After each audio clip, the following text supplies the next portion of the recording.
The sun rose over Kensington, an exclusive neighbourhood in the capital, London, illuminating the imposing mansion of the Ashford family. Outside, the gardeners worked in silence, as if they feared disturbing the heavy air that hung over the property.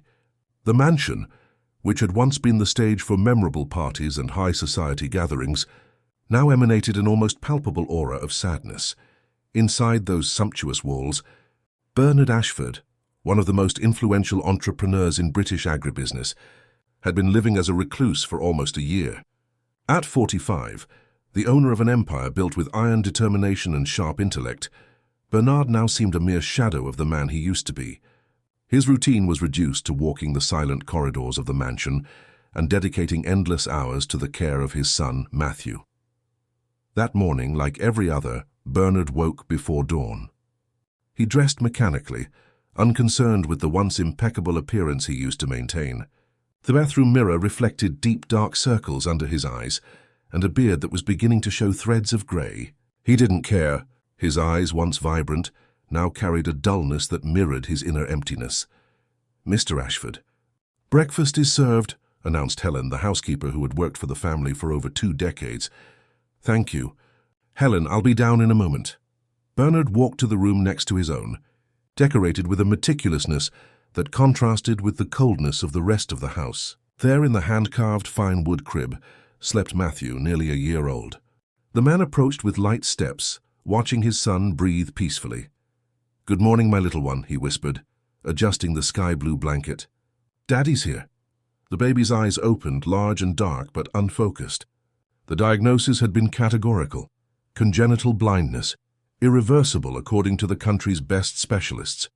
A condition that was compounded by the tragedy that had claimed the life of Eleanor during childbirth, transforming what should have been the happiest moment of the couple's life into a sentence of perpetual suffering. Bernard picked up his son with extreme care, as if holding the most precious and fragile thing in the world. To him, that's exactly what it was. Matthew was all that remained of his love for Eleanor, the last connection to the woman he had met at an agribusiness fair in Lincolnshire, and who had won his heart with an intelligence and determination equal to his own. "Let's go have our breakfast." "Son," he said, descending the marble staircase with the baby nestled firmly in his arms. In the dining room, Helen had already prepared everything according to her employer's meticulous instructions. Matthew's baby food was at the exact temperature. The medications were organized in the sequence of administration, and Bernard's coffee, strong and without sugar, was slowly cooling in the porcelain cup. The specialists confirmed for this afternoon. "Sir," Helen informed him, adjusting the cutlery on the table. "Excellent. And has the new sensory stimulation equipment arrived from Manchester?" "Yes, sir. It was installed in the therapy room as you requested." Bernard nodded, placing Matthew in his special high chair. With surgical precision, he began to feed his son, strictly following the nutritional recommendations. The baby accepted the food without resistance, but also without enthusiasm. No animated expression, no babble of pleasure, only the quietness that so tormented his father. The rest of the morning followed the rigorous schedule established by Bernard. After breakfast, it was time for physiotherapy. Then, a session with tactile stimulation equipment. After that, music therapy, with the Mozart pieces Eleanor had loved so much during her pregnancy. "I need to check some emails." "Helen, stay with Matthew for half an hour, no more," he instructed, handing the baby to the housekeeper. In the study, lined with books and Entrepreneur of the Year trophies, Bernard turned on his computer. The inbox was overflowing with messages from directors, business partners and lawyers concerned about the future of the companies. Since Matthew's birth, Bernard had delegated almost everything to his trusted executives, appearing only in occasional video conferences for crucial decisions, always with his son in his lap. One email in particular caught his attention. It was from Caroline Vance, the group's director of human resources. "As requested, we have hired a new specialized caregiver for Matthew. Christine Adams has excellent references in the care of children with special needs. She will begin her duties tomorrow at 8 a.m. Bernard reread the email several times. He had resisted the idea of hiring someone specifically to care for Matthew, but the doctors insisted he needed professional help, that he was overworking himself, that his exclusive dedication to his son, though admirable, was becoming an unhealthy obsession. "It's for Matthew," he murmured to himself, like a mantra. He closed the laptop and returned to the therapy room. Helen was humming softly as she rocked Matthew in a vestibular stimulation swing. "Any reaction today?" Bernard asked, hopeful as always, despite knowing the answer. "No, sir," Helen replied, compassion in her eyes. "But Dr. Fisher always says that consistency is important, even without apparent results." Bernard nodded, taking his son again. He walked to the large window overlooking the mansion's gardens. Outside, life went on. Trees swayed in the breeze, birds flew in formation, clouds drew ephemeral shapes in the sky. "See that, Matthew?" he whispered into his son's ear. "It's a hummingbird. Your mother loved hummingbirds. She said they were little flying miracles." The baby remained motionless in his arms, his eyes open but vacant like windows to a dark room. In the afternoon, Dr. Paul Fisher, a renowned pediatric neurologist, arrived punctually for the monthly assessment. He was a middle-aged man with controlled gestures and a permanent expression of professional seriousness. "How is our little patient today?" he asked, opening his instrument case on the table. "The same," Bernard replied, not hiding his frustration. "We've tried all the equipment, all the techniques, nothing." The doctor examined Matthew meticulously. Pupillary reflexes, response to sound stimuli, muscle tone. Then, as always, he sat down with Bernard to discuss the results. "I won't lie to you, Mr. Ashford. Matthew's condition remains unchanged. As we've discussed, childhood neuroplasticity is remarkable, but there are cases where the limitations are definitive." "And what about the American specialist I mentioned? The one with the experimental technique?" Dr. Fisher adjusted his glasses, choosing his words carefully. "We have already reviewed the scans with 3 international teams. The conclusion is unanimous. Matthew's optic nerves did not develop properly. The American experimental therapy would not be indicated for this specific case." Bernard clenched his fists tightly, his knuckles turning white with the pressure. "There must be something we haven't tried yet. Some technology, some treatment. What your son needs most right now, Mr. Ashford, is to accept his condition and develop other skills. To focus on what he can do, not what he can't." Dr. Fisher packed away his instruments. "And you need to start thinking about yourself as well. This obsession isn't helping either of you." After the doctor left, Bernard spent hours on the veranda, rocking Matthew as the sun set over the London skyline. The city lights began to twinkle, forming a luminous carpet that stretched as far as the eye could see. A spectacle his son would never witness. "I won't give up on you, my son," he promised, kissing the baby's forehead. "Never. No matter what they say." That night, after putting Matthew to sleep, Bernard watched his son for a long time. On the nightstand next to the crib, a photograph of Eleanor smiled, frozen in time. He picked up the picture frame, running his fingers over the glass that protected the image. "A new person is coming to help us tomorrow," he whispered to the photo. "I hope you understand. I'm not replacing you. No one could. But I need help to give our son everything he deserves." Returning to his room, Bernard reviewed the file Caroline had sent about the new caregiver. Christine Adams, 34, a nurse specializing in child development. Experience in leading hospitals. Impeccable letters of recommendation. What the resume didn't mention, and what only Caroline knew in confidence, was that Christine also carried her own sorrows. Sorrows that, unbeknownst to Bernard, would create a connection capable of changing the destiny of everyone in that mansion. Christine Adams arrived at the Ashford mansion promptly at 8 a.m. The driver who had picked her up from her small flat in Islington hadn't tried to make conversation during the journey, something she quietly appreciated. Dressed simply, navy blue trousers and a white cotton blouse, she carried only a small handbag with her personal belongings. Her brown hair was tied back in a discreet bun, and her makeup-free face revealed subtle dark circles, witnesses to sleepless nights. The mansion's porter received her formally, leading her through the impeccably manicured garden to the main entrance. Christine observed everything with attentive eyes, noticing every detail. The perfectly pruned roses, the Italian marble fountain, the strategically placed sculptures. The opulence of the place contrasted sharply with the simplicity of the flat she called home. Helen, the housekeeper, was waiting at the door. She was a middle-aged woman with a face that blended authority and kindness. "Good morning, Miss Adams. Welcome. Mr. Ashford is waiting for you in his study." "Please follow me." Christine followed the housekeeper through corridors decorated with paintings by renowned artists and antique furniture that surely told stories of generations. The air inside the mansion felt heavier, as if the environment itself were imbued with sadness. Helen knocked gently on the solid wood door and opened it after hearing a muffled, "Come in." Bernard was standing by the window, looking out at the gardens with Matthew in his arms. He turned as the two women entered, and Christine could finally meet in person the man whose fortune and personal tragedy were talked about in social circles and the media. "Mr. Ashford, this is Christine Adams," Helen introduced, taking a step back.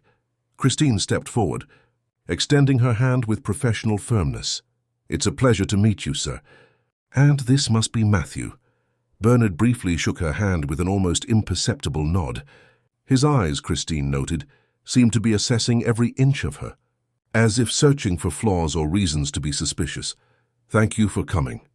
Miss Adams, I assume you have been informed about my son's special condition." "Yes, sir. I've read all the medical reports that were sent to me." Christine maintained a neutral, professional tone. "Bilateral congenital blindness with possible associated neurological impairment." Bernard nodded, adjusting Matthew in his arms.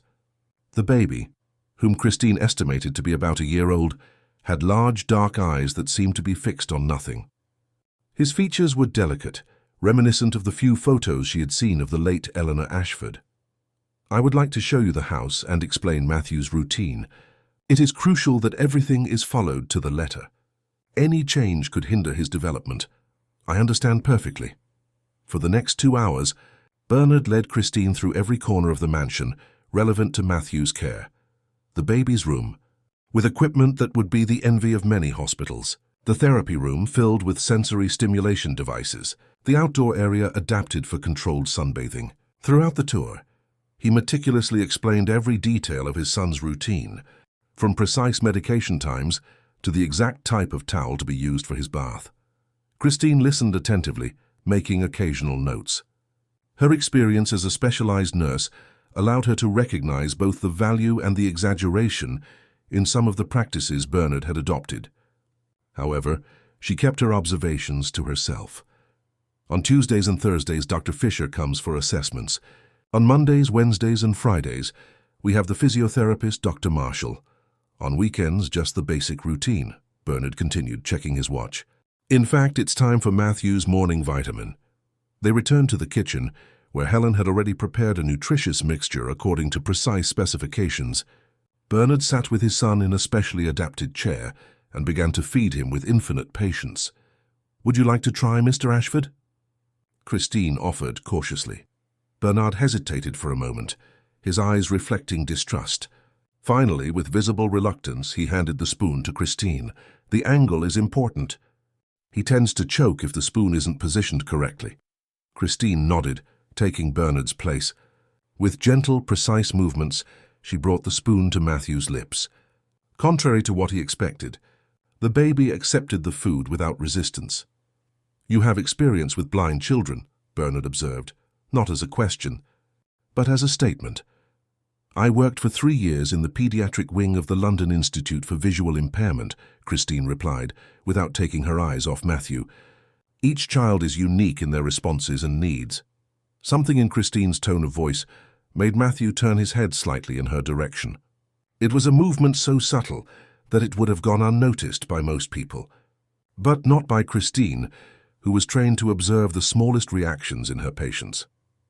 "He seems comfortable with you," Bernard commented, with a hint of surprise.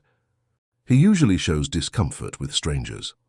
Children sense our energy, Mr. Ashford, especially those with visual impairments, who develop other senses more keenly."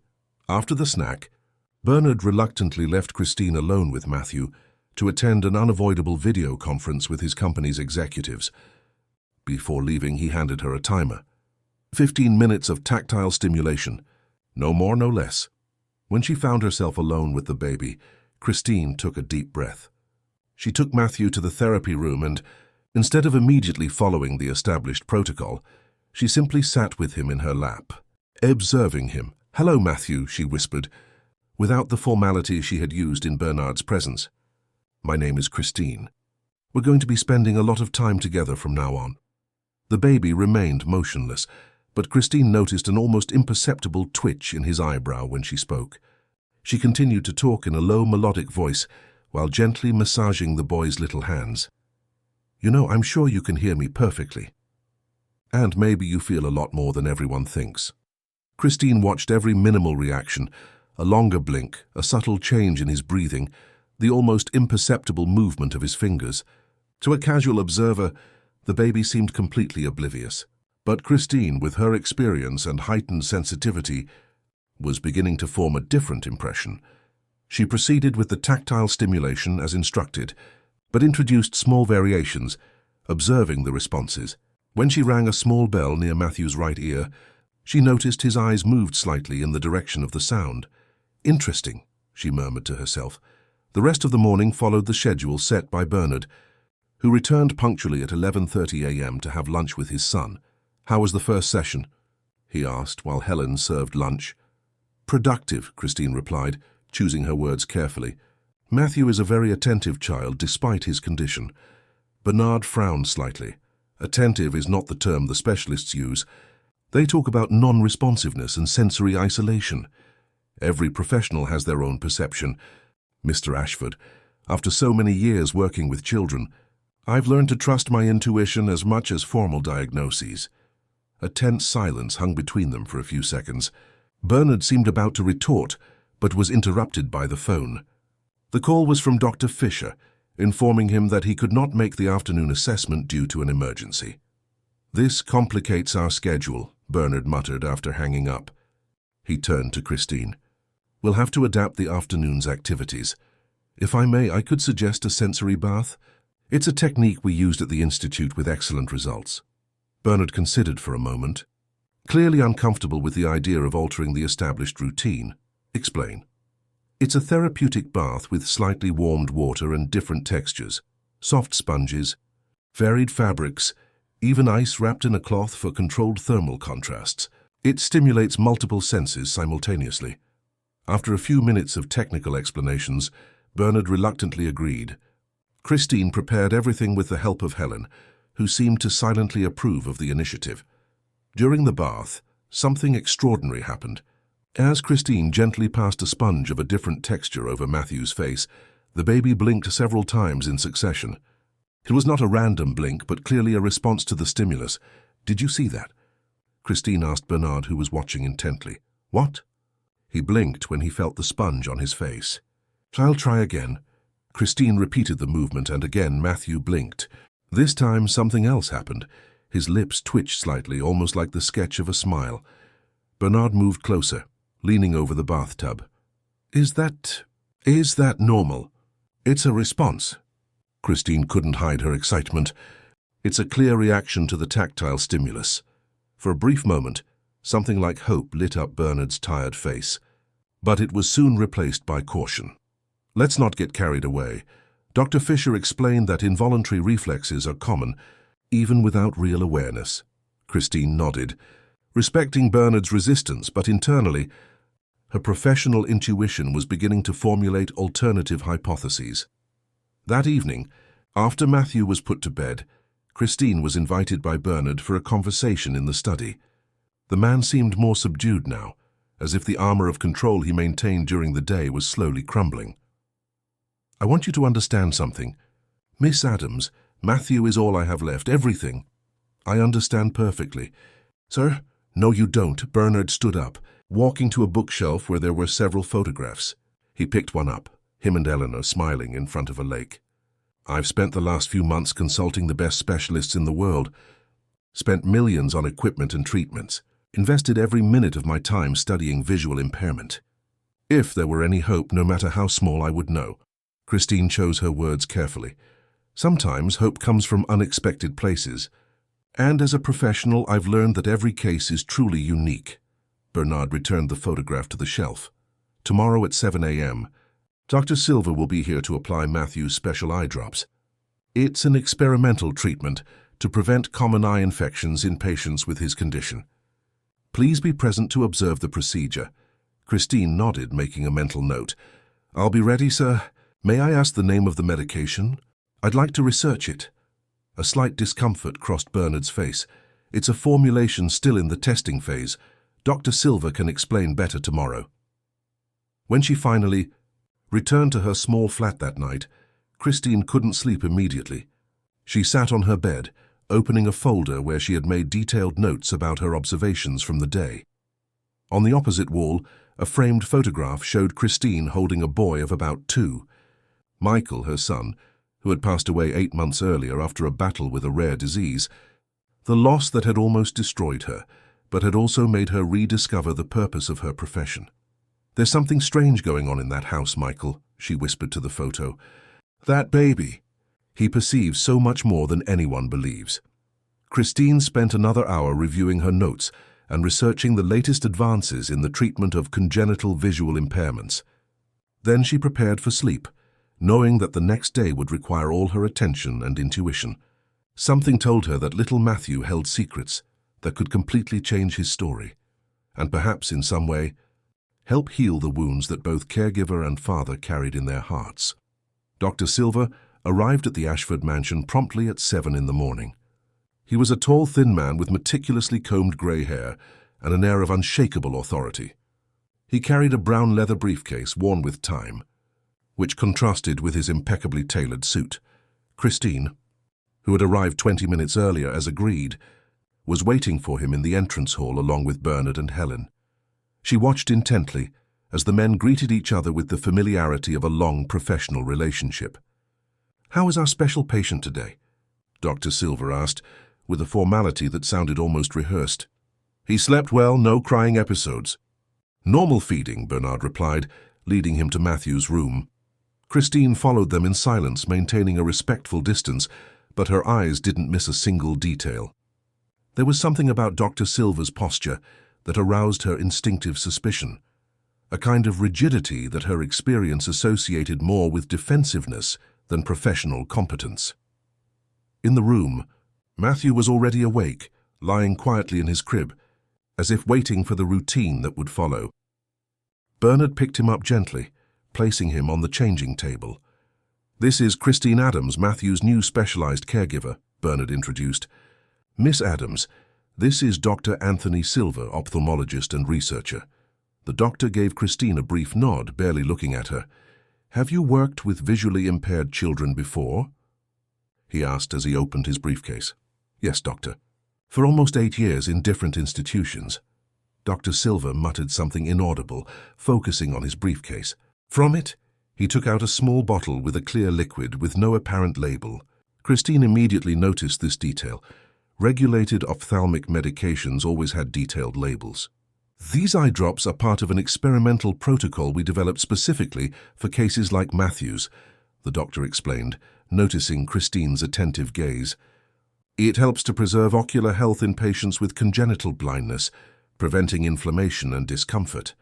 "Interesting," Christine commented, keeping her tone neutral. "What is the main active ingredient?" The doctor hesitated for an almost imperceptible instant. "It's a proprietary combination of anti-inflammatories and lubricants, still in the final testing phase, which is why it's not commercially available." Christine nodded, not revealing her growing suspicions. She watched intently as Dr. Silver, with clinical precision, applied 2 drops in each of Matthew's eyes. The baby, who moments before had seemed alert in his quiet way, quickly took on a more apathetic expression. "Is this reaction normal?" Christine asked, indicating the sudden change in the baby's behavior.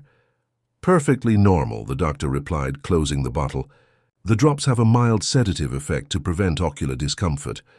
It wears off in a few hours." After a few more minutes of routine instructions on eye care, Dr. Silver packed away his instruments. "I'll be back next week, same time. If you notice any abnormalities, call me immediately." He handed the bottle of eye drops to Bernard. "Continue with 1 daily application, always at the same time." When the doctor left, Christine remained watching Matthew, now noticeably less responsive than he had been the previous day during their sessions. "Mr. Ashford, how long has Matthew been receiving this treatment?" "Since he was about 4 months old," he replied, as he stored the eye drops in a small box on the chest of drawers. Dr. Silver was the first specialist to truly commit to Matthew's case, when others only offered hopeless diagnoses. The rest of the morning proceeded according to the established routine, but Christine was far from mechanically following the procedures. She watched Matthew with redoubled attention, noting every small change in his behavior, the gradual loss of muscle tone, the decrease in reflex reactions, the complete absence of the subtle signs of response she had observed the day before. During the rest period after lunch, while Bernard attended to commitments in his study, Christine took the opportunity to examine Matthew's room more closely. With the baby sleeping soundly in his crib, she discreetly opened the drawer where Bernard had stored the eye drops. The bottle was simple, made of amber glass. Without any official identification, something completely unusual for ophthalmic medications, even experimental ones. Using a technique learned in her years of nursing, Christine extracted a tiny drop of the liquid, absorbing it into a small piece of gauze, which she kept in an envelope in her handbag. She returned everything exactly as it was, making sure not to leave any trace of her investigation. In the afternoon, when Matthew woke up, Christine noticed something intriguing. As the hours passed, the baby seemed to gradually regain some of the subtle reactions she had observed the previous day. Around 5 p.m., while they were doing auditory stimulation exercises, Matthew moved his head slightly in the direction of a bell she rang, something that hadn't happened in the morning, right after the application of the drops. That night, after finishing her shift and making sure Bernard was busy with an important video conference, Christine made a detour before returning home. She drove to University College London, where her longtime friend, Dr. Lucy Price, worked as a professor of pharmacology. "I need your help, Lucy, but this has to stay absolutely between us," Christine said, handing her the envelope with the sample of the eye drops. "Can you analyze the composition of this for me?" Lucy frowned, examining the small stain on the gauze. "I can try, but I'd need to know what I'm looking for. Do you suspect something specific? Any substance that could cause a temporary reduction in sensory response, especially visual? Something that could perhaps simulate or intensify symptoms of blindness?" Lucy's eyes widened. "This is serious, Chris. Are we talking about something potentially illegal here?" Christine hesitated. "Honestly, I don't know. But there's a child involved, and I need to be sure." Lucy sighed but nodded. "I'll do what I can. Give me a few days." The next 3 days were a period of meticulous observation and detailed documentation. Christine established a clear pattern. Every morning after the application of the eye drops, Matthew became significantly less responsive, with a marked decrease in reflexes and reactions. As the hours passed and the effect presumably wore off, the baby gradually began to show small signs of response to stimuli, especially to Christine's voice and certain sounds and textures. In particular, she noticed that at dusk, when the last rays of sun entered through the bedroom windows, Matthew would frequently blink and turn his face slightly, as if he perceived the change in luminosity. On the morning of the 4th day, she received a message from Lucy. "Preliminary results are in. We need to talk in person. Urgent." Christine could barely maintain her composure during her workday, anxious for the meeting scheduled for early evening. Bernard noticed her restlessness. "Is something wrong, Miss Adams?" he asked, as he watched Christine perform physiotherapy exercises with Matthew. "No, sir. Just a personal matter after work that's worrying me a little," she replied, forcing a reassuring smile. "I hope it's nothing that might affect your dedication to Matthew's care." The tone was not threatening, but it made clear the absolute priority his son represented in his life. "Not at all. Matthew is my priority for the entire time I am here." At 6:30 p.m., Christine met Lucy in a discreet cafe, far from the neighborhoods frequented by London's elite. "What did you find?" she asked as soon as they sat at a secluded table. Lucy looked around, making sure they wouldn't be overheard, before opening an envelope. "Chris, this is serious. The main substance in these eye drops is atropine, in a very high concentration, combined with a peripherally acting muscle relaxant." "Atropine. But that's..." "Exactly. In regular concentrations, atropine is legitimately used in ophthalmology to dilate pupils during exams. But at this concentration and applied daily, It would cause prolonged mydriasis, extreme sensitivity to light, and possibly blurred or even temporarily blocked vision. A chill ran down Christine's spine. And the muscle relaxant? Probably added to reduce reflexive eye movements. Chris, if this medication is being administered regularly to a child, it would be effectively inducing or intensifying symptoms of visual impairment, Christine completed, feeling a mixture of horror and anger welling up inside her. Even if the child had some degree of natural vision. Exactly, and what's worse, prolonged use could cause permanent damage to the developing visual system, especially in a baby. Christine covered her mouth with her hands, trying to process the implications of what she had just discovered. I need formal documentation on this, Lucy. Something I can present as evidence if necessary. Lucy hesitated. This could put me in a complicated professional position without a formal chain of custody for the sample.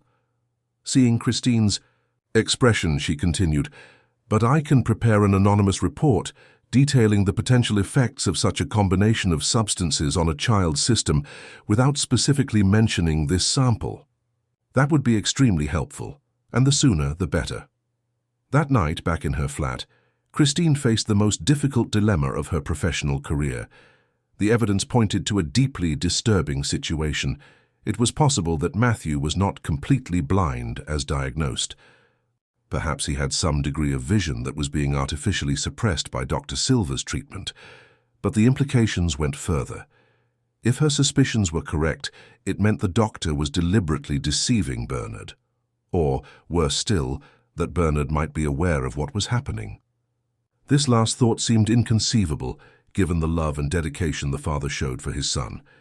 But Christine knew that grief and desperation could manifest in distorted ways. Sitting in front of Michael's photograph, Christine internally debated her next steps. "What do I do, my son?" she whispered to the smiling image. "If I'm right, I need to act immediately for Matthew's sake, but if I'm wrong, I could destroy my career and, more importantly, harm a family already devastated by tragedy." The answer, she knew, lay in Matthew's own eyes. Those eyes that, in the moments furthest from the application of the drops, seemed to follow movements, react to light, connect with the world around him. Christine made her decision. Over the next few days, she would meticulously document every observation, creating an undeniable record of Matthew's behavior pattern in relation to the medication schedule. In parallel, she would research more about Dr.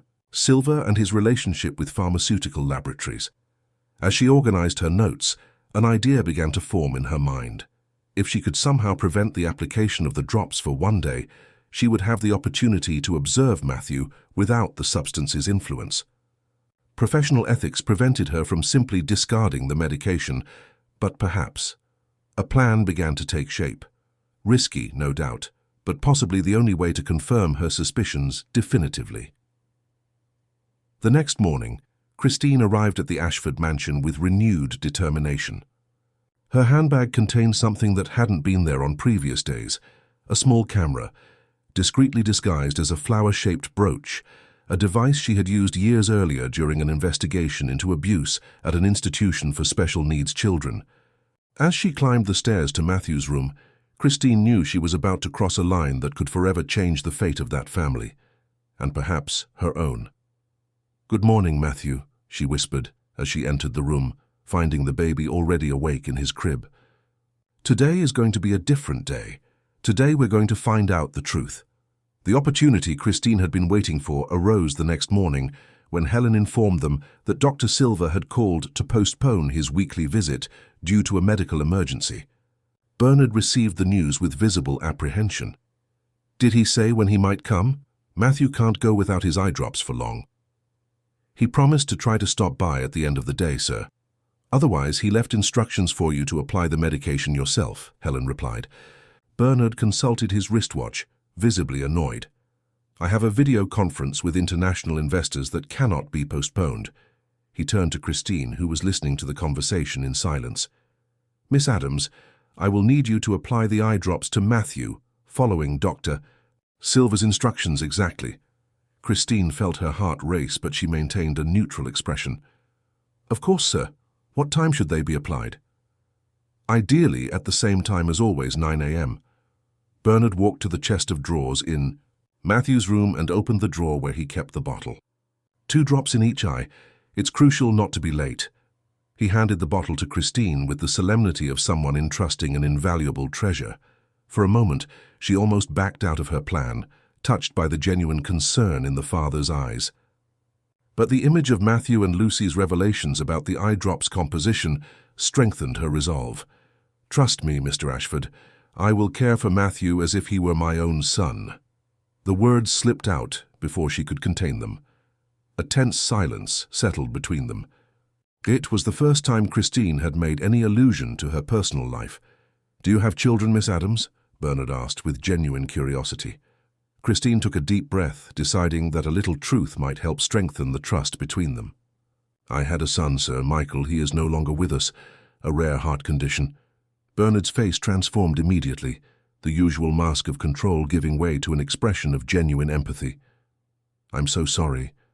I didn't know." "There was no way for you to know. It's not something I usually share." Christine adjusted the camera brooch on her blouse, making sure it was working correctly.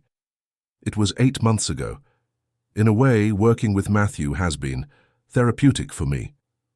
Bernard nodded, a mutual understanding of grief passing silently between them. "Then I entrust Matthew to you with even greater peace of mind." When Bernard left for his video conference, Christine found herself alone with Matthew and a critical decision to make. The bottle of eye drops in her hands represented more than just medication. It was potentially the instrument of a serious medical fraud, possibly permanently harming an innocent child's vision.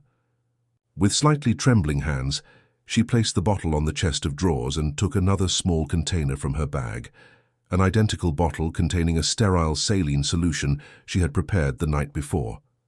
The switch would be temporary, just enough to observe Matthew without the influence of the substances for a full day.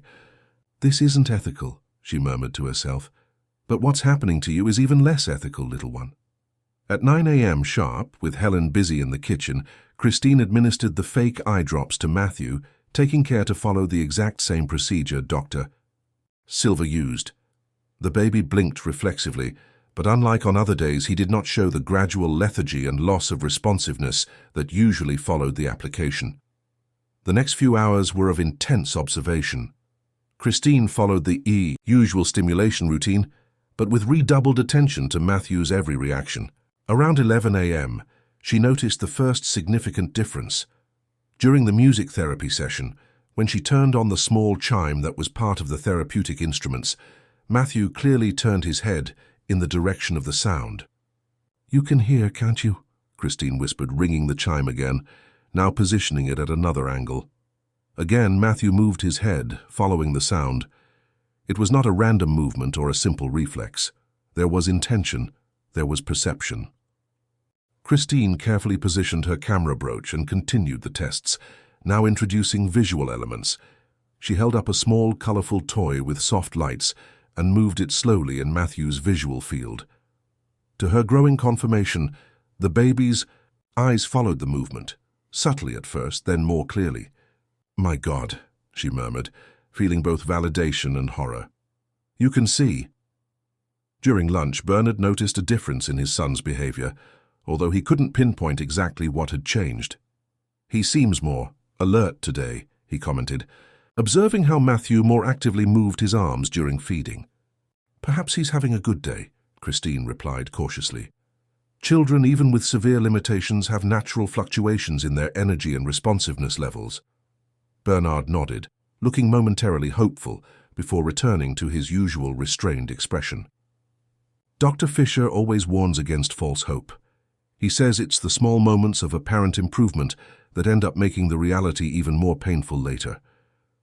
With all due respect to Dr. Fisher, sir, sometimes what seems like false hope can be the first sign of something real. In the afternoon, while Matthew took his usual nap, Christine took the opportunity to discreetly examine the medical reports meticulously kept in a folder in Bernard's study.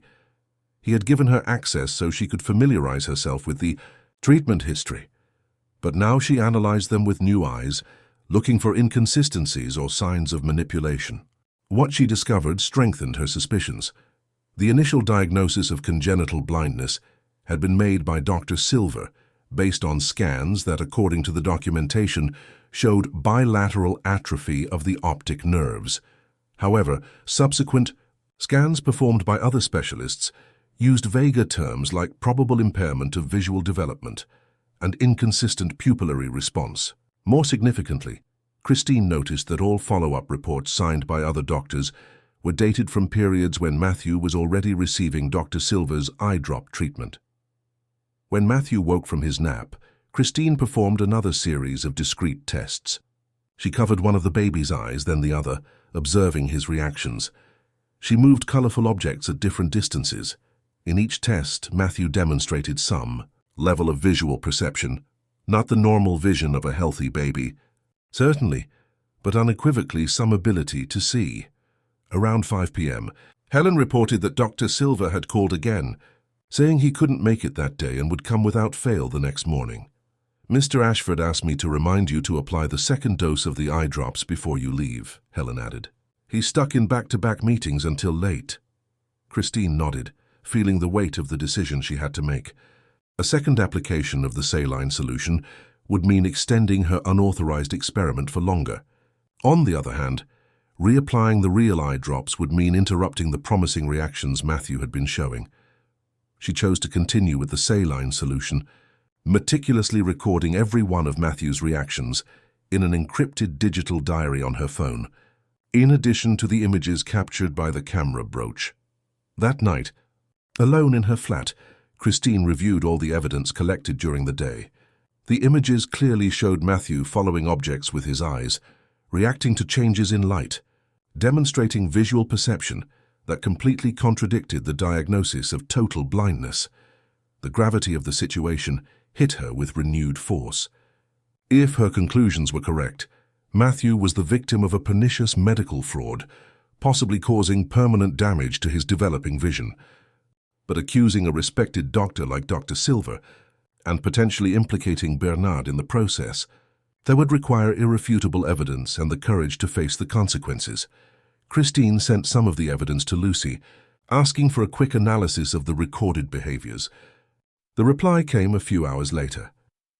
"Chris, these reactions are consistent with partial visual perception, not complete blindness, especially the visual tracking of objects and the pupillary response to light. Any competent ophthalmologist would recognize these signs. I'm afraid your suspicions may be correct. Be careful." The next morning, Christine arrived at the mansion determined to confront the situation, but uncertain how to proceed. Her main concern was Matthew's well-being. Any approach would need to prioritize the child's protection above all else. To her surprise, she found Bernard in his son's room, looking as if he had spent the night on vigil. His eyes revealed extreme fatigue and an unusual agitation. "Miss Adams, something extraordinary happened last night," he said as soon as he saw her, his voice trembling with restrained emotion. "Matthew," he reacted to light. Christine felt her heart race. "What do you mean, sir?" "I was reading some documents late at night, here beside his crib, with only the lamp on. When I shifted position, the light cast a shadow over his face and—" Matthew turned his head as if he were following the shadow's movement. Bernard ran a hand through his disheveled hair. I repeated the movement several times. It wasn't a coincidence. He was reacting to the change in light. Hope and confusion mingled in Bernard's expression in a way that broke Christine's heart. She knew the moment of truth had arrived. "Mr. Ashford, we need to talk. About Matthew, about the eye drops, about Dr. Silver." "What about the eye drops?" Bernard's expression immediately turned defensive. "I have reason to believe that the medication administered by Dr. Silver is not what he claims it is. In fact, I have evidence that these drops may be artificially suppressing Matthew's visual ability rather than treating it." Bernard recoiled as if he had been physically struck. "That's absurd. Dr. Silver is one of the most respected specialists in the country. He's been treating Matthew since he was diagnosed with congenital blindness," Christine completed. "A diagnosis made by Dr. Silver himself, without independent confirmation before the eye drop treatment began." "You don't know what you're talking about." Bernard's voice rose dangerously. "We saw the scans, the reports. "Mr. Ashford, please." Christine kept her voice calm and firm. "What you observed last night was not a miracle or a coincidence. It was Matthew demonstrating his real visual capacity, which emerges when the effect of the eye drops wears off after several hours." Bernard shook his head in denial, but doubt was beginning to form in his eyes. "If what you're implying were true, it would mean that your son can possibly see, at least partially," Christine concluded, "and that this ability is being artificially suppressed by Dr. Silver's treatment." The silence that followed was deafening. Bernard looked at his son in the crib, then at Christine, his face a mask of conflicting emotions. "How can you be sure of this?" he finally asked, his voice barely a whisper. "Because yesterday, with your permission, I applied the eye drops to Matthew." Christine took a deep breath. "But it wasn't Dr. Silver's eye drops. It was a harmless saline solution." Bernard's expression turned to pure shock. "You did what?" "It was a difficult and ethically questionable decision, I acknowledge. But I was concerned for Matthew's safety after discovering that the eye drops contain atropine in an abnormally high concentration, combined with a muscle relaxant. Substances that, when used chronically, can induce symptoms similar to blindness and potentially cause permanent damage." Bernard staggered to the armchair near the crib and collapsed into it. His face had lost all color. "Are you telling me that my son isn't blind? That all of this would—" He couldn't complete the sentence, the enormity of the implication apparently too great to be verbalized. "I'm saying we need an independent and complete evaluation immediately by a specialist who has no connection to Dr. Silver." Christine approached, kneeling to be at Bernard's eye level. "I have documented evidence of Matthew's reactions over the last 24 hours without the influence of the eye drops. Reactions that indicate significant visual perception." "Show me," Bernard demanded, his voice a hoarse whisper. Christine took out her phone and showed him the meticulously documented videos and photographs. Bernard watched in sepulchral silence, the unequivocal images of his son visually tracking objects, reacting to changes in light, demonstrating behaviors inconsistent with the total blindness he had been diagnosed with. When the last video ended, silent tears were streaming down Bernard's face. "Why?" he asked, his voice choked. "Why would anyone do this to an innocent child?" Before Christine could answer, the intercom buzzed. Helen announced the arrival of Dr. Silver for the eye drop application. Bernard wiped his tears with the back of his hand, and a striking transformation came over his expression. Vulnerability gave way to an iron determination, the same that had likely helped him build his business empire. "Send him up, Helen," he ordered, his voice now completely firm. "And please, stay with Matthew in another room during our conversation. Miss Adams, what I have to discuss with Dr. Silver is not appropriate for a child's ears, even if he doesn't understand the words." Dr. Silver entered Bernard's study with the usual confidence of someone who feels on safe ground. He carried his worn leather briefcase and the same professional smile he displayed on all previous visits. That smile, however, quickly faded when he noticed the expression on Bernard's face. "Has something happened, Mr. Ashford?" he asked, placing his briefcase on the rosewood desk. Bernard didn't answer immediately. He was standing by the window, looking out at the mansion's gardens, his hands clasped firmly behind his back. When he finally turned, there was a calculated coldness in his eyes that made the doctor instinctively recoil. "I want you to explain to me, Dr. Silver, what exactly is the composition of the eye drops you have been applying to my son for the past 7 months?" The doctor blinked several times, his expression wavering between surprise and an attempt to maintain his composure. "As I have already explained, it is an experimental formula developed specifically to prevent infections and discomfort in patients with Matthew's condition. I am asking for the specific chemical composition, doctor, the active ingredients, the concentrations." Dr. Silver adjusted his tie, a nervous gesture that did not go unnoticed by Bernard. "Well, the precise formulation is more complex. It contains a proprietary combination of anti-inflammatories, ocular lubricants, and atropine." Bernard interrupted, his voice as sharp as a blade. "In an abnormally high concentration?" The color drained from the doctor's face. His hands, which had been arranging papers in his briefcase, froze. "I don't know where you got that information, but—" "And a muscle relaxant," Bernard continued, taking a step toward the doctor. "Substances that, when combined and applied regularly, induce prolonged mydriasis, hypersensitivity to light, and severely compromised vision. Mr. Ashford, I believe there has been some misunderstanding. I can assure you that— Bernard slammed his fist on the desk, making the objects jump. Stop lying, he thundered, the facade of control finally broken. I have evidence, Silver. Chemical analysis of your miracle eye drops. I have videos of my son visually reacting to stimuli when he is not under the effect of your medication. I have everything I need to destroy your career and put you behind bars for decades. The doctor collapsed into the chair, his face now a mask of panic. It's not what it looks like, he murmured. There are explanations. Then explain. Bernard crossed his arms. Explain why you have been deliberately blinding my son since he was 4 months old. I never— Dr. Silver swallowed hard. The initial diagnosis was genuine. There was indeed a congenital anomaly in Matthew's optic nerves, but it was partial, not total. It would likely have resulted in some degree of visual impairment, but not complete blindness. The doctor ran his hands over his face. The treatment began as a legitimate experimental study funded by the Visium laboratory. We were testing a new approach for neural regeneration in cases of partial optic atrophy.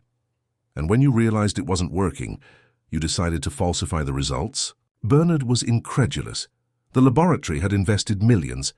The drug's approval depended on positive results. Dr. Silver seemed to shrink with every word. When the first adult patients showed no significant improvement, the pressure on the team increased exponentially. And then you appeared desperate with unlimited resources and a baby with an ideal diagnosis for the study. Bernard felt his stomach churn. So my son was a guinea pig?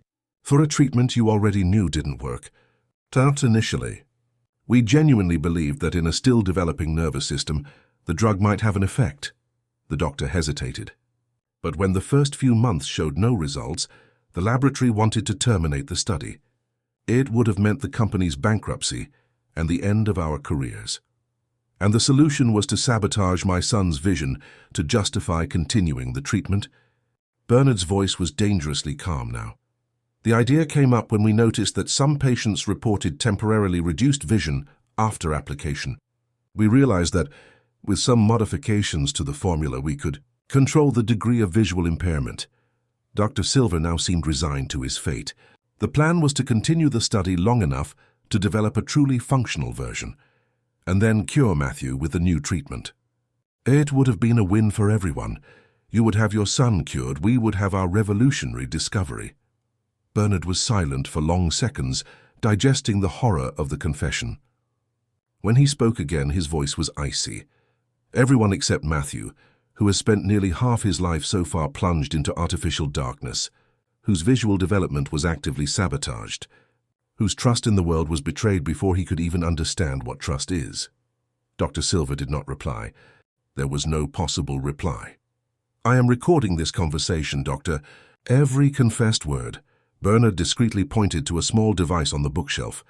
And now you will provide me in writing with a detailed confession of everything you have done, including the names of everyone involved at the laboratory. This will end my career, the doctor murmured. Your career ended the moment you decided to use my son as an instrument for your fraud. Over the next few hours, under Bernard's watchful supervision and the disapproving gaze of Helen, who now understood the gravity of the situation, Dr. Silver wrote a full confession, technical details about the medication, dates of formula changes, names of Visium laboratory executives who were aware of the fraud. When he finished, Bernard took the document and placed it in an envelope. You will leave this house now and you will never return. You will not attempt to contact my family or anyone related to us.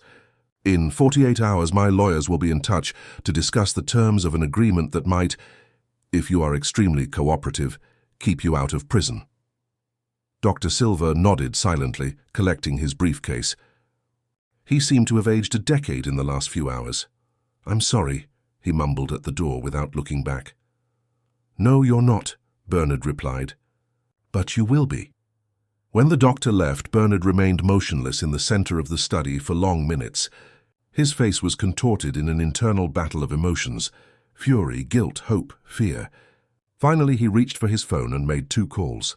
the first to his legal team, the second to Dr. Eleanor Towers, an internationally recognized pediatric ophthalmologist with no connection to Dr. Silva or the Visium laboratory. Christine, who had waited patiently with Matthew in another room, found Bernard in the main living room after the calls.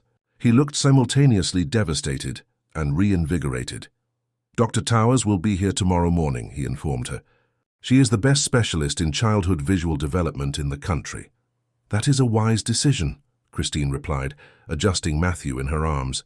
"The sooner we have a real and independent diagnosis, the better we can help him." Bernard extended his arms for his son, taking him gently from Christine. He looked at the small face with a new intensity, as if seeing him truly for the first time. "You were right," he said simply, "about everything." "How did you know?" "It was small signs," Christine answered. "The inconsistency between his apathy right after the medication and his growing responsiveness as the hours passed. The way his eyes occasionally seemed to follow movements, especially in high-contrast conditions." She paused. "And maybe I was more attuned to those signs because I lost my own son to a condition that all the doctors guaranteed was incurable. I learned the hard way to question seemingly definitive diagnoses." Bernard nodded, understanding on a deep level. "Thank you." The simple word carried the weight of a world of gratitude.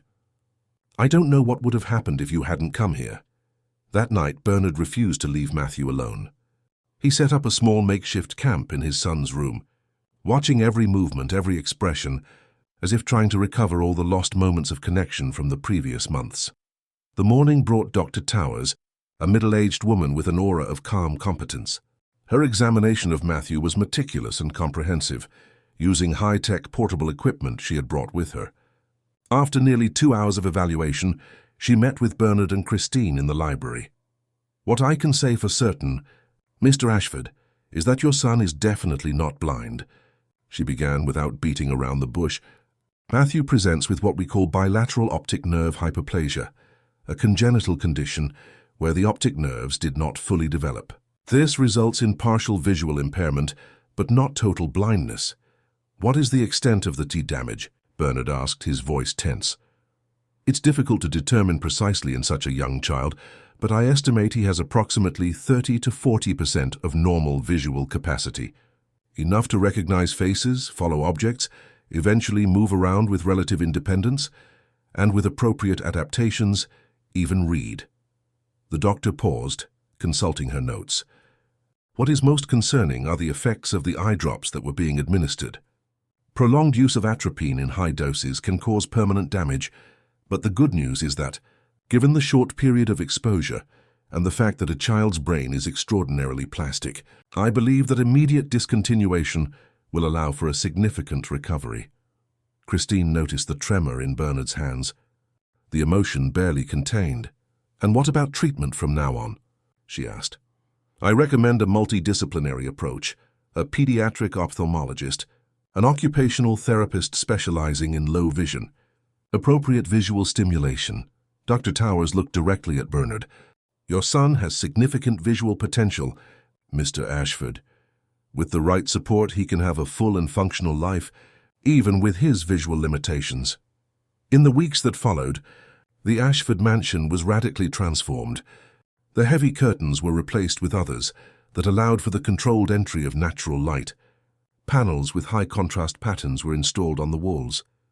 Toys specially designed for visual stimulation filled the shelves once dominated by grim medical equipment. More importantly, the rigid clinical schedule gave way to a more natural and affectionate routine. Therapy sessions now included music, laughter, and games. Bernard gradually learned to be a father, not just a caregiver. Matthew, free from the chemical influence that had suppressed his perception, blossomed before their eyes. His smiles became more frequent. He began to babble, to reach for bright objects, to follow people's movements with his eyes. These were progressions that would be considered normal in any other baby, but for Bernard, they represented daily miracles. Christine remained an essential part of this transformation.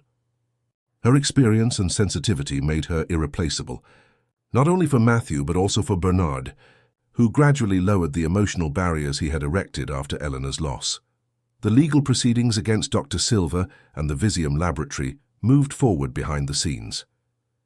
The detailed confession, combined with the chemical analysis of the eye drops and Christine's meticulous records, formed a virtually irrefutable case. The scandal attracted media attention, though Matthew's identity was carefully protected by legal measures. 3 months after the initial revelation, the case finally reached a court in London. The trial promised to be one of the most emblematic in the recent history of British medical justice. Christine, as a key witness, felt the weight of responsibility on her shoulders. The night before her testimony, she found Bernard on the mansion's veranda, watching the stars. Matthew was sleeping peacefully in his room, monitored by Helen. "Nervous about tomorrow?" he asked, offering her a glass of wine. "A little," Christine admitted, accepting the drink. "I've never liked the spotlight. You will just be telling the truth. Your perception, your intuition, your courage saved my son. There is nothing to fear. The laboratory's lawyers will try to discredit me, question my qualifications, my methods, my motivations. And they will fail," Bernard stated with conviction. "We have the truth on our side, and the truth, however painful it may be initially, always brings liberation in the end." Christine looked at Bernard's face, illuminated by the soft moonlight. There had been a remarkable transformation in him over the past few months. The rigid, controlled man had given way to someone more sensitive, more open, more human. The pain was still there, but now it coexisted with hope. "Do you know what Matthew tried to say today?" Bernard commented with a shy smile, during the session with the speech therapist. "What? Say, mummy?" Bernard's voice cracked slightly. It wasn't clear, more of a muh-muh than anything else. But the intention was there. Christine felt her heart ache. He must miss her, even without having known her. "I don't think he was referring to Eleanor." Bernard turned to face her. "I think he was referring to you, Christine." A silence heavy with meaning settled between them. Christine felt unexpected tears forming in her eyes. I don't want to replace his mother," she murmured. "No one could replace Eleanor, just as no one could replace your Michael." Bernard covered her hand with his, a gesture of kindness he rarely showed. "But maybe there's room for new beginnings. For all of us." Before Christine could respond, the intercom rang. Helen announced the arrival of Mr. Rafael Mendoza, the lead counsel in the case against the Visium laboratory. Bernard sighed. "Our final rehearsal before the big day tomorrow," he said, reluctantly pulling away from Christine. "Shall we?" The High Court in London was packed the next morning. Journalists, law and medical students, representatives from patient associations, everyone wanted to witness the trial that promised to set important precedents in medical ethics and corporate responsibility in the UK. Christine, dressed in a sober navy blue suit, awaited her moment in a room adjacent to the courtroom. When she was finally called, she walked to the witness stand with a racing heart but unwavering determination in her eyes. Justice Marcus Fisher, a white-haired gentleman with a stern expression, instructed her to take the oath. "Ms. Adams, please tell the court in your own words how you came to suspect that there was something wrong with the treatment being administered to the minor, Matthew Ashford," requested the prosecutor, Ms. Lucy Santos, QC. Christine took a deep breath and began her account. With clarity and precision, she detailed her initial observations, the inconsistency between Matthew's behavior after the application of the eye drops and in the moments furthest from the medication. She explained her professional background, her experience with visually impaired children, the patterns she identified that contradicted the official diagnosis. When she reached the part where she decided to replace the eye drops with saline solution, a murmur went through the court. The defense counsel immediately objected. "Your Honor, the witness has just admitted to interfering with a prescribed medical treatment without authorization. This constitutes the illegal practice of medicine and taints all subsequent evidence." The judge adjusted his glasses, observing Christine intently. "Ms. Adams, were you aware that your action could be considered illegal?" "Yes, Your Honor," she replied without hesitation. "I was fully aware of the professional and legal risks I was taking. But I was also convinced, based on my professional experience, that an innocent baby was potentially being harmed. I considered Matthew's well-being to outweigh any other consideration. And were you absolutely certain of your suspicions at that moment?" "No, sir. I had strong indications but not absolute certainty. That is why I opted for a temporary and harmless intervention. The substitution with saline solution posed no risk to Matthew's health. That would allow me to confirm or dismiss my suspicions. The judge considered for a few moments. The court recognizes the ethical complexity of the situation. While the witness's action may be technically questionable from a legal standpoint, the context and intent will be considered. Please proceed, Ms. Santos. For the next 2 hours, Christine answered detailed questions about her observations, the tests she conducted, the documentation she produced. She presented the chemical analysis report of the eye drops, carried out by Lucy Price, which confirmed the presence of atropine in an abnormally high concentration combined with a muscle relaxant. When the defense counsel took over the cross-examination, his approach was aggressive from the start. Ms. Adams, is it not true that you recently lost your own son? A son who suffered from a serious medical condition? Christine felt as if she had been physically struck, but she maintained her composure. Yes, sir. My son Michael passed away approximately a year ago from a rare congenital heart defect. And is it not true that after your loss, you became, let's say, obsessively distrustful of the medical community? Third objection, the prosecutor interrupted. Relevance and improper characterization. I am questioning the witness's impartiality and emotional state, Your Honor, the defense counsel argued. Her recent personal loss may have affected her professional judgment. I'll allow it with reservations, the judge decided. The witness may answer. Christine looked directly into the lawyer's eyes. My personal experience certainly made me more attentive to signs that many professionals might ignore due to overconfidence in prior diagnoses.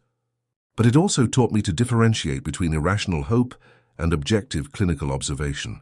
Every note I took, every test I performed, every conclusion I reached was based on my professional training and concrete evidence, not on personal emotions or wishes.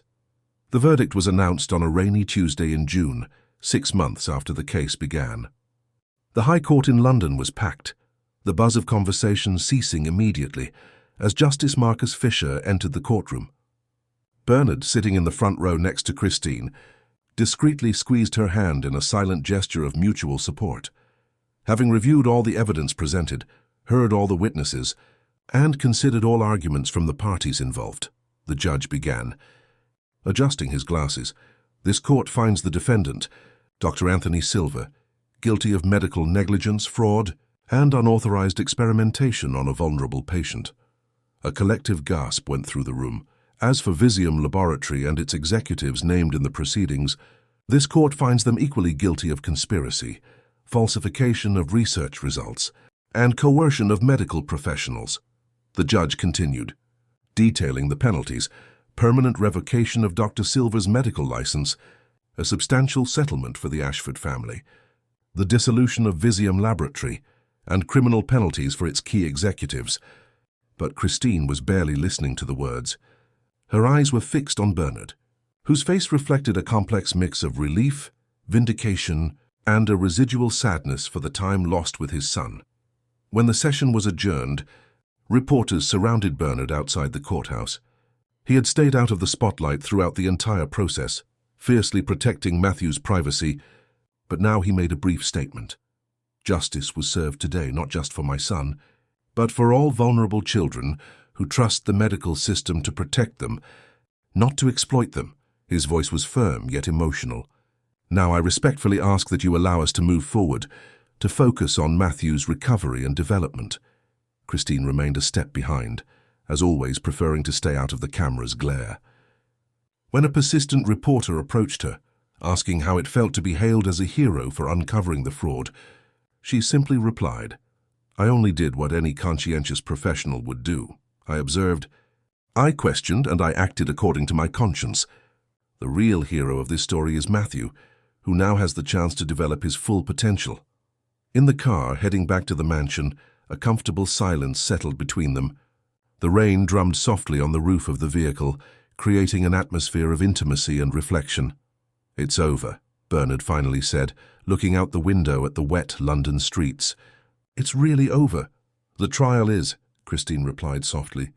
But for Matthew and for us, it's just the beginning. Bernard turned to her, an unasked question in his eyes. Christine smiled, understanding. His visual development journey will be a long one. We will have challenges, setbacks, moments of frustration, but also moments of discovery, of joy, of achievements that seemed impossible. We will. Bernard repeated the word, with a restrained hope in his voice. If you still want me to continue working with you. Christine hesitated, suddenly uncertain. Bernard took her hand in his, a gesture that had become more frequent in recent months. I want much more than that, Christine. You've become essential. For Matthew, of course, but also for me. Christine's heart quickened. The feeling that had been growing between them had remained unspoken throughout the legal process, both tacitly agreeing they needed to focus on Matthew's well-being and the case. But now, with that chapter closed, Bernard, The car stopped in front of the mansion, interrupting the moment. Helen was waiting at the door, holding Matthew in her arms. The baby, now almost 18 months old, visibly stirred upon seeing them, stretching his little arms out towards them. We'll continue this conversation later, Bernard murmured, with a smile full of promise. In the weeks that followed, life in the Ashford mansion found a new rhythm. The therapy room, once cold and clinical, was completely redesigned according to Dr. Towers's guidelines. Walls in vibrant colors with high contrast patterns, adjustable lighting that allowed for precise control of light intensity, toys specially developed for progressive visual stimulation. Matthew flourished under the new care. His vision, though permanently impaired by optic nerve hypoplasia, improved steadily with the right stimulation. He could now track moving objects, recognize familiar faces, and react to expressions. His first deliberate smile, directed at Christine when she entered his room humming his favorite lullaby, brought tears to the eyes of everyone present. The relationship between Bernard and Christine evolved with the same delicacy and care they devoted to Matthew. There was a mutual respect born from shared battles, a deep understanding that transcended words. Dinners after work became frequent, conversations stretching late into the night, sharing memories, dreams, and fears. On one of those evenings, sitting on the veranda under a starry sky, Christine finally opened her heart completely. When I lost Michael, I thought I would never be able to love like that again. The pain was so immense it seemed to have consumed my ability to feel anything else. Her voice was low, almost a whisper. But then I met you and Matthew, and something rekindled. Bernard took her hand, lacing his fingers through hers. When Eleanor passed, taking with her all the plans we had made, the only thing that kept me going was Matthew. But I was just surviving, not living. He paused, searching for the right words. You taught me how to see again, Christine. Not just Matthew, but the possibility of happiness, of connection. That night, under the silent witness of the stars, they shared their first kiss. A moment of tenderness and promise that marked not the forgetting of their past losses, but the courage to make space for a new chapter. Time passed, bringing change and growth for everyone. Matthew turned 2, and although his vision remained significantly impaired, he developed other skills with impressive speed. His language blossomed, moving from single words to simple sentences. He loved music, reacting with contagious joy to the songs Christine sang while helping him with his daily exercises. Christine gradually moved into the mansion, initially occupying one of the guest rooms, but eventually sharing the main wing with Bernard. The transition was natural, without grand announcements or ceremonies. Helen observed the evolution with silent approval, once remarking to the cook that the house has finally started breathing again. One spring afternoon, as Matthew turned 2.5, they received unexpected news. The Vision for the Future Foundation, a non-profit organization dedicated to children with visual impairments, wanted to honor Matthew at its annual event. It would be an opportunity to turn this whole painful experience into something positive, explained Dr. Towers, who had made the recommendation. Matthew's story could inspire other families and raise awareness about misdiagnoses and the importance of seeking second opinions. Bernard and Christine discussed the proposal at length. On one hand, they had strived to keep Matthew out of the media spotlight. On the other, they recognized the potential positive impact his case could have. What do you think? Bernard asked, as they watched Matthew playing in the garden. enthusiastically tracking the partial movements of a colorful butterfly. "I think it depends on how it's done," Christine replied thoughtfully. "If the focus is on resilience, on hope, on the potential for recovery, it could be something very beautiful." They decided to accept the invitation, with specific conditions to protect Matthew's privacy. The ceremony would be discreet, with no major media coverage, focused on positive achievements and the future, not on the past fraud. The event took place in a small auditorium decorated with colorful balloons and bright banners, specially designed to be noticeable to children with low vision. Families from all over the country, facing similar challenges, gathered to celebrate their journeys and share hopes. When Matthew was called to the stage, Bernard carried him in his arms, with Christine walking by his side. The boy, dressed in a sky-blue shirt that enhanced his dark eyes, looked curiously at the small crowd, reacting to the applause with a shy smile. The foundation's president, Dr. Carmen Silverstein, presented a small star-shaped medal, symbolizing light and hope. "This is for you, Matthew," she said, bringing the shiny object close to the boy's field of vision. "For being a little star of light for so many of us." Matthew reached out his little hands, fascinated by the glistening object. When he received it, he immediately brought it close to his eyes, examining it with the characteristic curiosity he had developed to compensate for his limited vision. "And now," Dr. Carmen continued, "we would like to recognize the woman whose perception, courage and love were fundamental to Matthew's journey. Christine Adams, could you please come to the center of the stage?" Christine hesitated, unaccustomed to being the center of attention. With a gentle, encouraging nudge from Bernard, she stepped forward shyly. "Not all heroes wear capes," Dr. Carmen smiled. "Some use careful observation, trained intuition, and the willingness to risk everything for the truth." As Christine received a plaque of recognition, something extraordinary happened. Matthew, still in his father's arms, reached out towards her, opening and closing his little hands in a universal gesture for "I want to be held," and then, with surprising clarity, he uttered the word he had been secretly practicing with the speech therapist. "Mummy." An emotional silence fell over the auditorium. Christine froze, looking at Bernard, unsure how to react. He, with unrestrained tears in his eyes, approached, placing Matthew in her arms. "He picked the perfect moment, don't you think?" he whispered with a radiant smile. Christine hugged Matthew against her chest, feeling her own tears flow freely. That simple word, laden with so much meaning, was the final bridge between the painful past and the present full of possibilities. "My little miracle," she murmured, kissing the top of the boy's head. "My sweet Matthew." The applause that followed seemed distant, as if the world had momentarily shrunk to just the three of them. Bernard, Christine, and the child who had brought them together through pain, courage, and finally love. On the way home, while Matthew slept peacefully in the back seat, exhausted from the day's emotions, Bernard took Christine's hand in his. "Do you know what I thought today, seeing you two together?" he asked, his voice soft. "What?" "That sometimes the greatest losses can make way for the most unexpected gifts." He gently caressed the simple band that adorned Christine's ring finger, placed there the previous week during an intimate marriage proposal.